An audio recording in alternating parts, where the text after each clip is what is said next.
All right, folks, some breaking news just months after it was announced that he would become the new president and CEO of the Rainbow Push Coalition, founded by Reverend Jesse Jackson Sr. Reverend Dr. Frederick Douglass Haynes III announced that he is abruptly resigning as head of the organization. This is a statement that was released about an hour ago. After continual prayer and deliberation, I have decided to step down from the position of Chief Executive Officer and President of Rainbow Push Coalition, effective immediately. I remain committed to honoring the rich history of RPC and the legacy of its esteemed leader, the incomparable Reverend Jesse L. Jackson Sr., and most significantly, to the calling and pursuit of social justice. I extend my heartfelt gratitude to all who expressed their support since my appointment in July of last year. Rest assured that my work in the fight for liberation and freedom continues. Yours in the struggle, Frederick D. Haynes III. Now, my understanding that a joint statement is being prepared as we speak. A statement from Reverend Haynes as well as from Reverend Jesse Jackson Sr. Now, folks, again, we just showed you this here was the video in July where Haynes spoke. As you see, sitting behind him, this was at Apostolic Church in Chicago, was Reverend Jesse Jackson Sr. Over Freddie's right shoulder was Reverend James Meeks, longtime chairman of the board of Rainbow Push, no longer on the board. Also, the longtime senior pastor there in Chicago as well of Salem Baptist Church, one of the largest churches, the largest black church in Illinois, but the second largest church overall.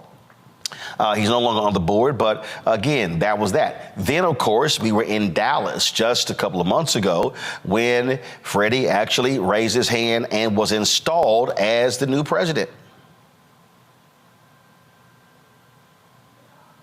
He always shows up to see the one and only legend icon. Video there. So here is the installation video from Dallas, Texas.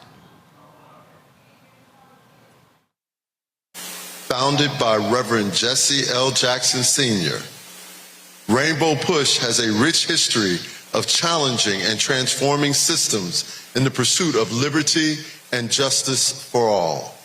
And it seeks to empower the vulnerable through the effective use of grassroots advocacy, community mobilization, and issue education. Rainbow Push protects. Rainbow Push defends. Rainbow Push advances the cause of freedom, fights for economic opportunity, educational equity, environmental justice, and the enfranchisement and empowerment of the oppressed and the disheartened. Therefore, it gives us great honor and joy, Reverend Dr. Frederick Douglass Haynes III, to announce that you have been tapped by the Reverend Jesse Louis Jackson Sr. himself, confirmed by the boards of Rainbow Push, to serve as the second president of Rainbow Push. Will you please come forward?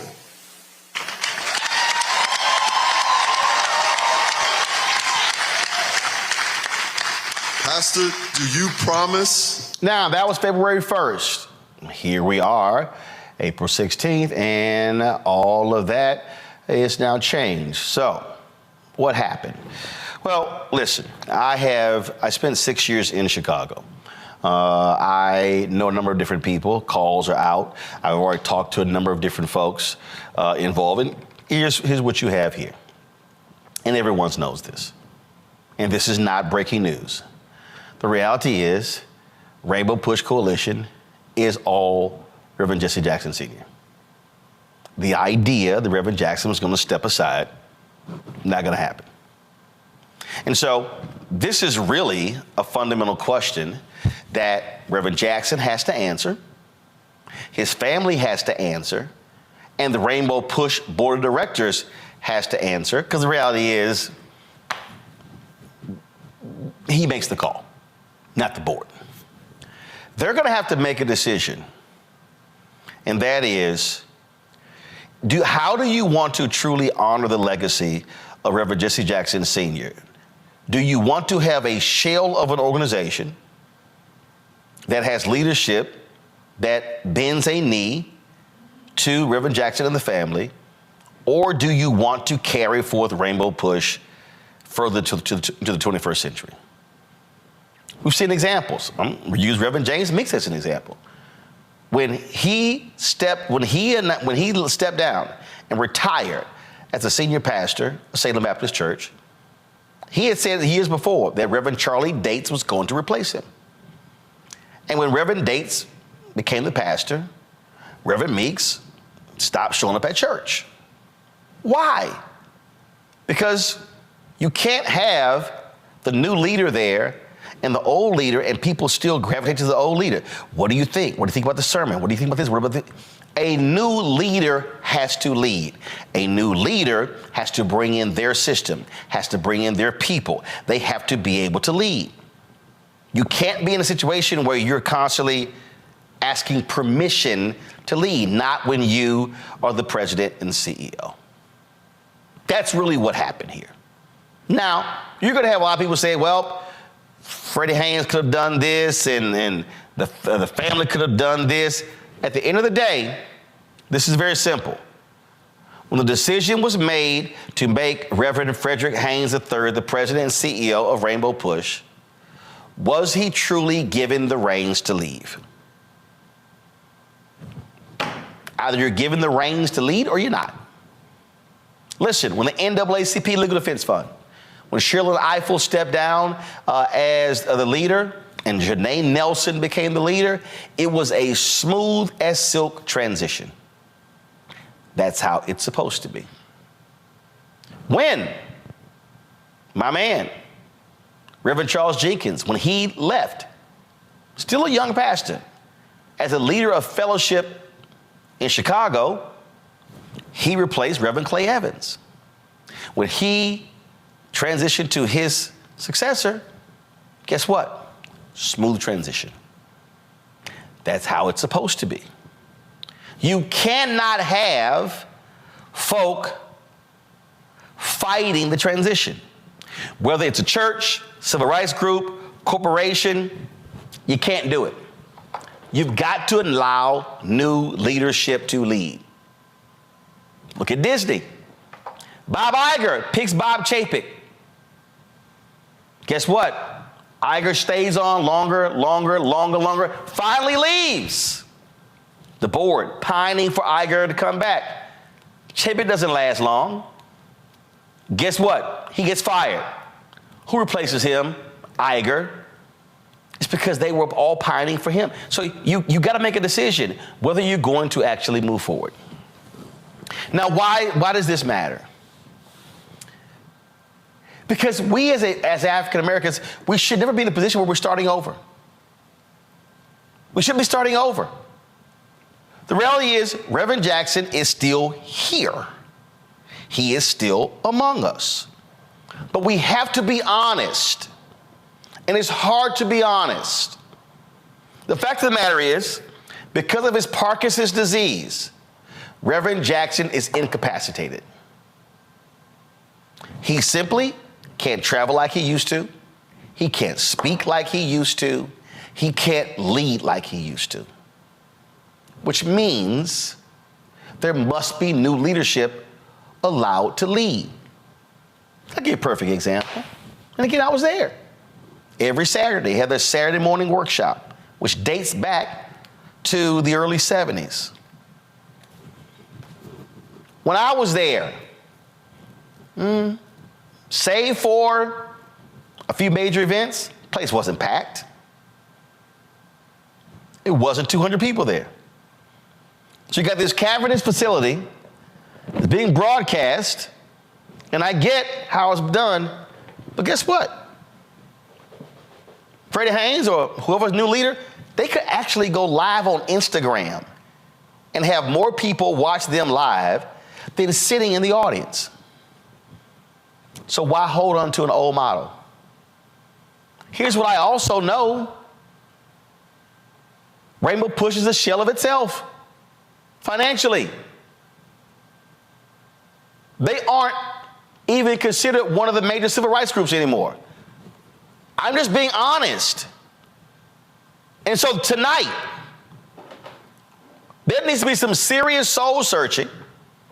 by everybody involved as to what are we doing here? Are we a museum organization, or are we an active civil rights organization continuing to do the work of the people? There are very good examples of egoless transitions where it's done right. I'll give you another example. Bruce Gordon, he was a black man who ran a $24 billion division of Verizon. He became the president and CEO of the NAACP. He lasted a year, but it really wasn't a year. He went to Julian Bond after 1 week and said, this is not going to work. I'm out. They convinced him to stay, but here's what happened. There was friction there between Julian Bond, who was the board chair of the NAACP, and Bruce Gordon. Now, if you're Bruce Gordon and you direct report to the CEO of Verizon and the board, and you ran a $24 billion division, the NAACP budget is chump change. But you had Julian Bond, who wanted to control and run the organization. Even when you have a president and CEO, the chair cannot do that. The leader has to lead. I've run 3 black newspapers. And every black newspaper that I've run, every single one,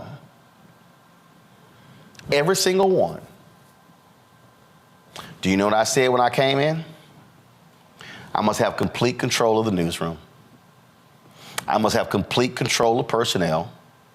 I must have complete control of the budget. If my butt is the one that's on the line, then I need to be able to do this. That was every single one. Dallas Weekly, Jim Washington, who recently passed, that's how it was. Now, here's why I left the Houston Defender. I'll never forget. Son of Messiah Giles, who I love to death. We had a meeting. So she loved the Franklin Covey. So we had to mind map. So we're going to mind map the front page article. I'm not about to sit here and mind map an article. I'm an experienced reporter. This ain't my first rodeo. I'm not an intern. And I'm like, I'm not doing it. That's actually when I decided to leave. I'm like, I can't, no. I'm the managing editor. I'm not sitting in a meeting mind mapping an article. Not when I've already been a county government reporter in Austin, a city hall reporter in Dallas, the managing editor of the Dallas Weekly. I'm not doing that. Not when I got awards on my shelf. Not when I was the co-lead writer of the Fort Worth Star Telegram, when the Alfred P. Murrah Federal Building blew up. And I had the front page byline for the first 4 days. I knew my experience. I wasn't going to do that.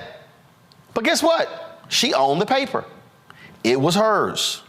She should be able to run it the way she wants to run. I got to go. So what we have to understand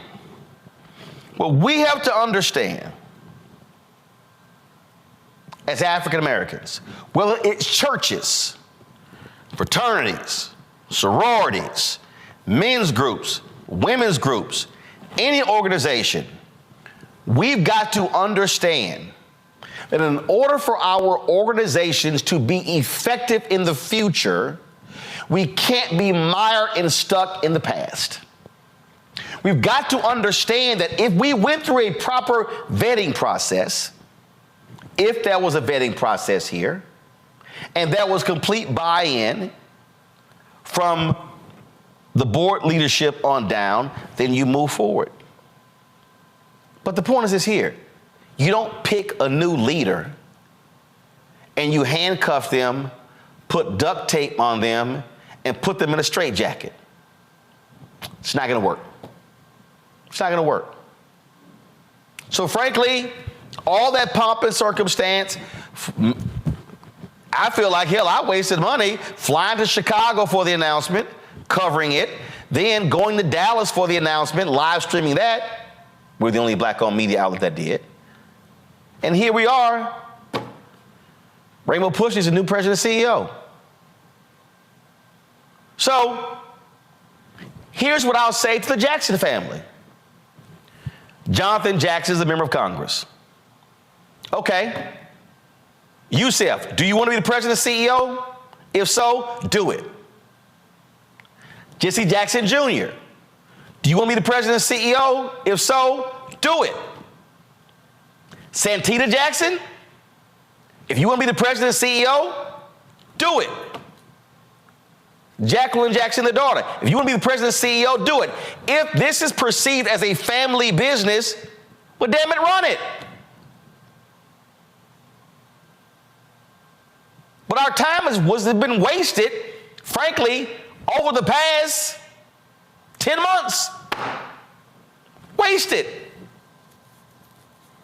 And now, everybody look bad.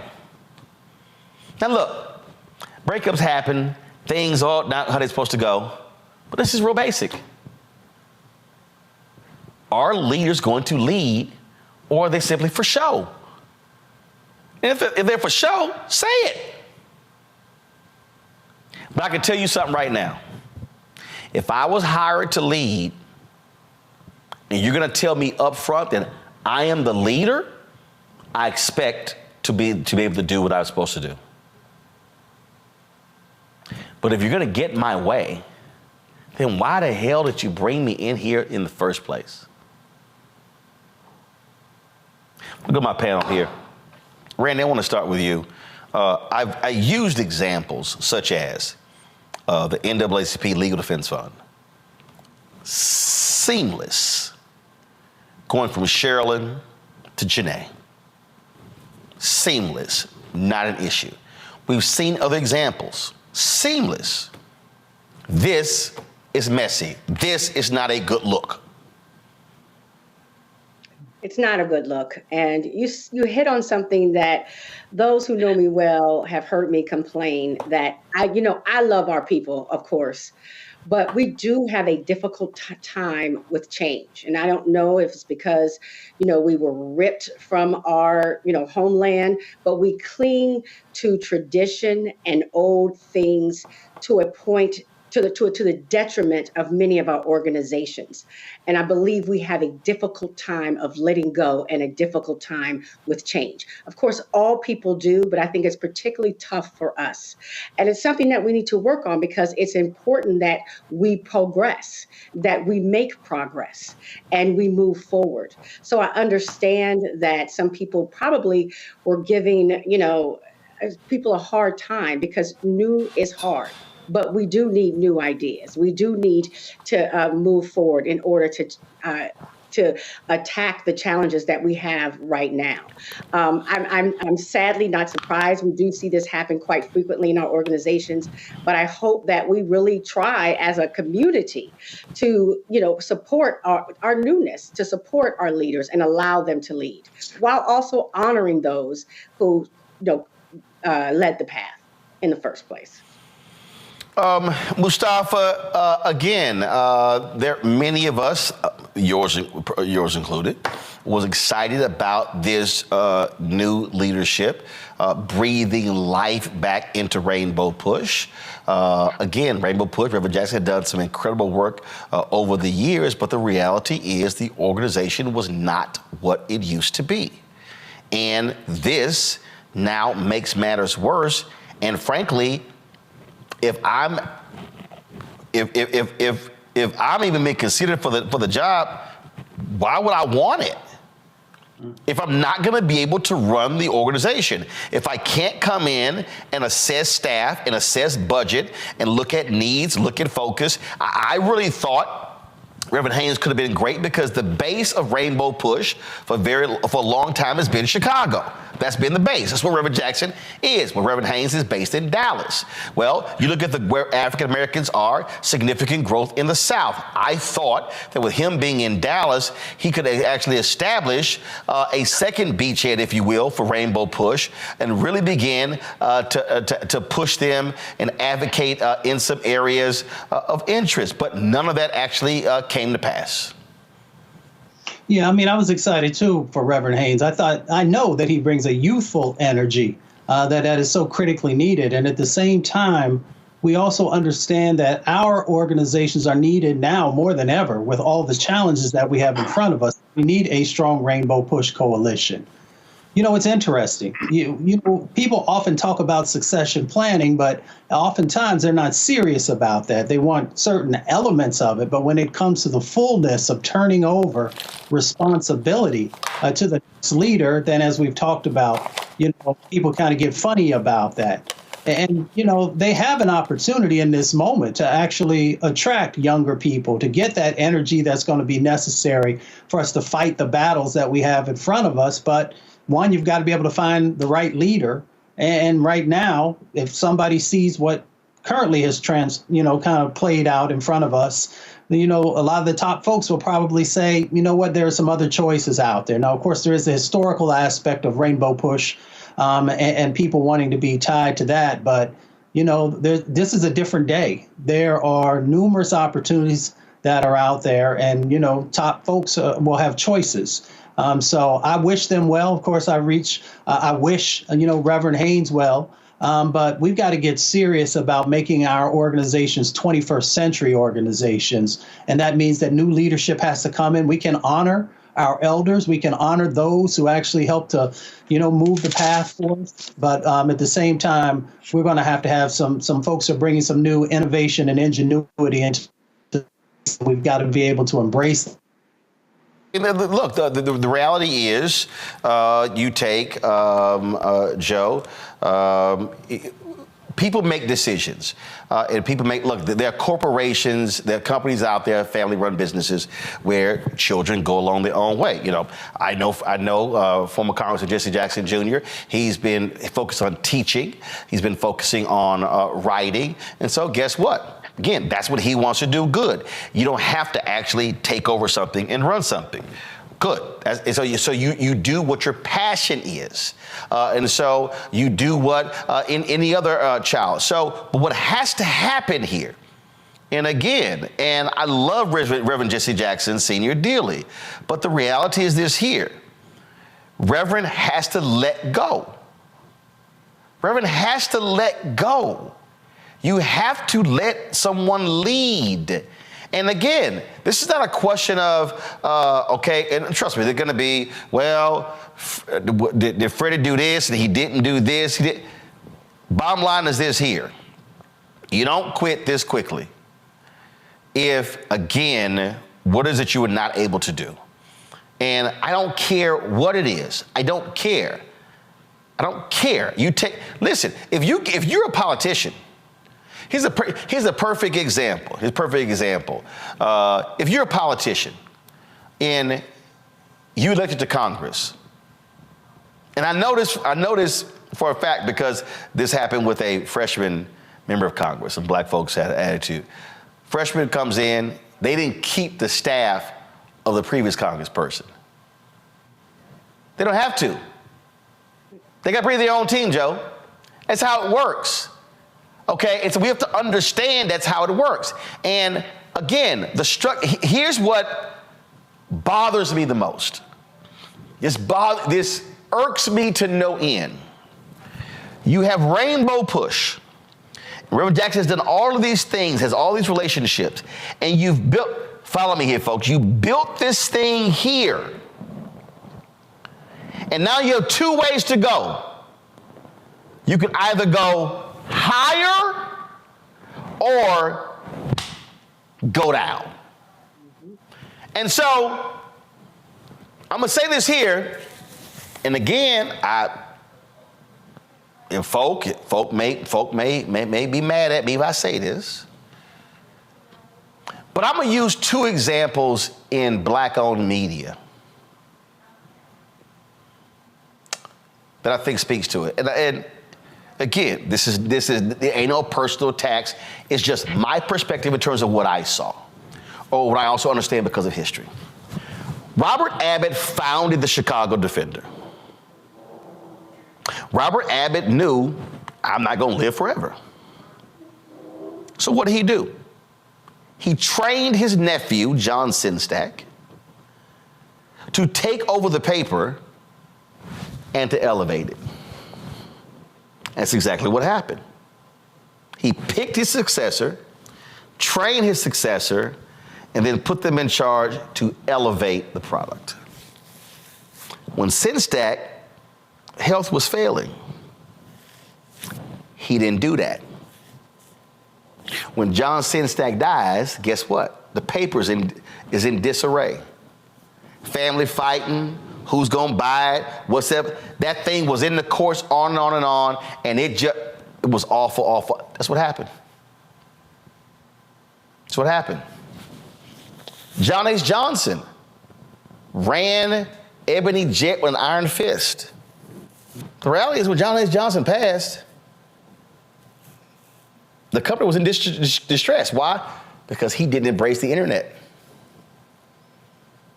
Ebony was far behind everybody else because they did not embrace the internet when John H. Johnson was publisher.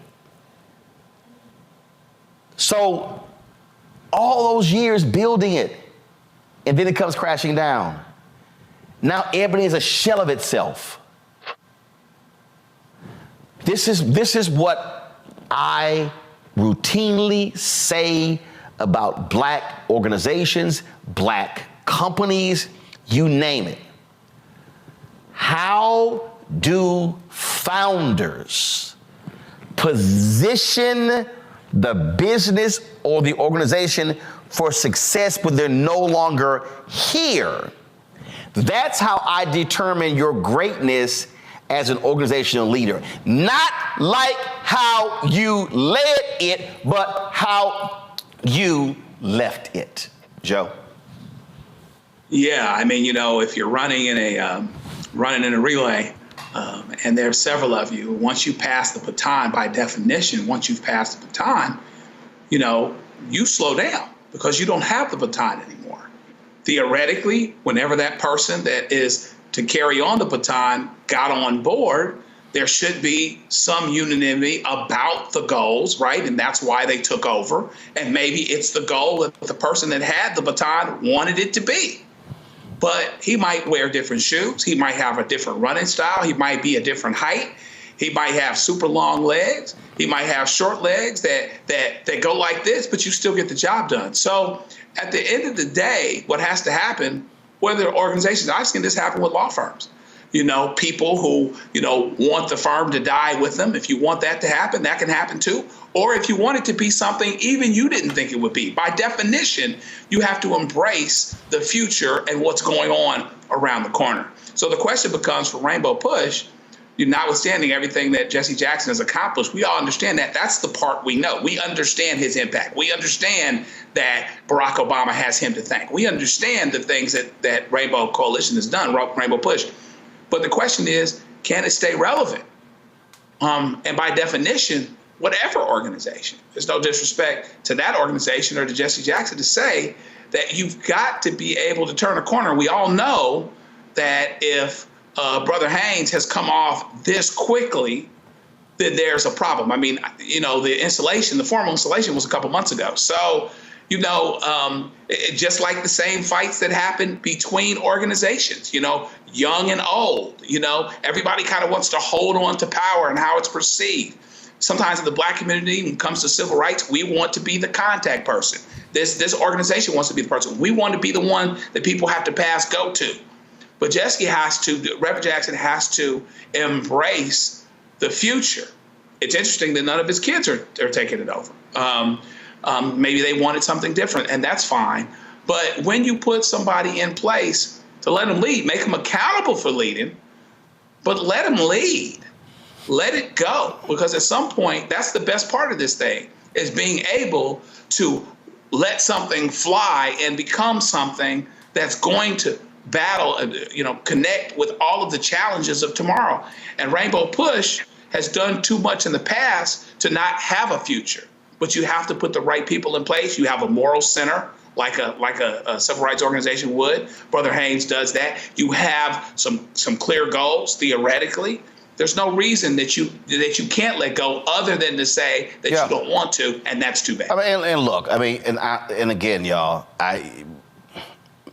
I'm very clear in terms of how I feel about Reverend Jackson, and you know what people have always said. Let me just be real clear. And Reverend ain't never letting go. Reverend ain't never. That I can name y'all 100 people, 1,000 people who that's the case.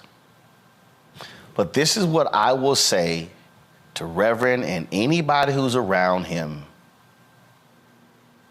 The reality is, you got to.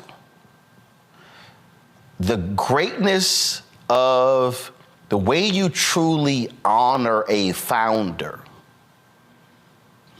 the way you truly honor a founder is not to talk about them in an historical context. You honor a founder by talking about them in a present day context. Al Newharth, who was the CEO of Gannett, he is called the founder of USA Today. USA Today still exists. Now, it's not the same as it was in 1990, in 2000, or even 2010. But today, because it still exists, Al Newhart's name is still mentioned as the founder of USA Today. The family that owns the New York Times, same thing. Even when you talk about the Washington Post, although Jeff Bezos owns the Post, they still reference Katharine Graham. They still reference her father, because that's the history of it. So therefore, the Post is not being discussed in an historical context of what was. It's being discussed within the context of what it is. Now, folks might say, well, when Katharine Graham ran it, this happened with the Pentagon Papers, this happened with Watergate, but it still exists.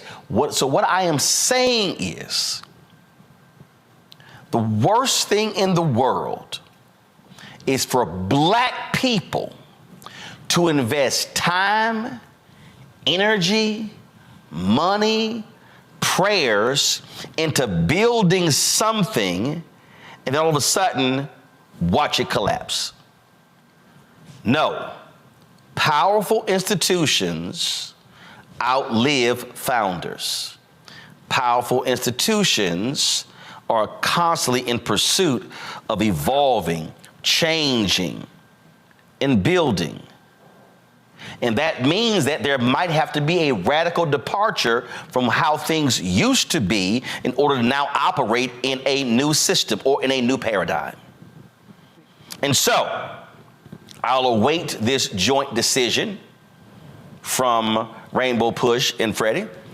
I will see what it says, but I will say this to the leadership of Rainbow Push. And it starts up here with Reverend Jackson. You've got Yusef Jackson. You've got board members. They now have to decide, what are we trying to do here?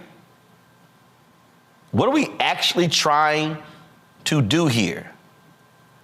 If the desire is to be a museum, then you know what? Shut it down. It happens. Organizations in, companies in, they phase those things out. They say, we're winding down operations. If that's what it is, do it. But if the objective is for Rainbow Push Coalition to be here for another 50 or 100 years, then they're going to have to accept the reality that it means allowing new leadership to come in and lead, not follow, not trail behind, but lead. Fanbase is pioneering a new era of social media for the creator economy. This next generation social media app with over 600,000 users is raising $17 million, and now is your chance to invest. For details on how to invest, visit startengine.com/fanbase or scan the QR code. Another way we're giving you the freedom to be you without limits.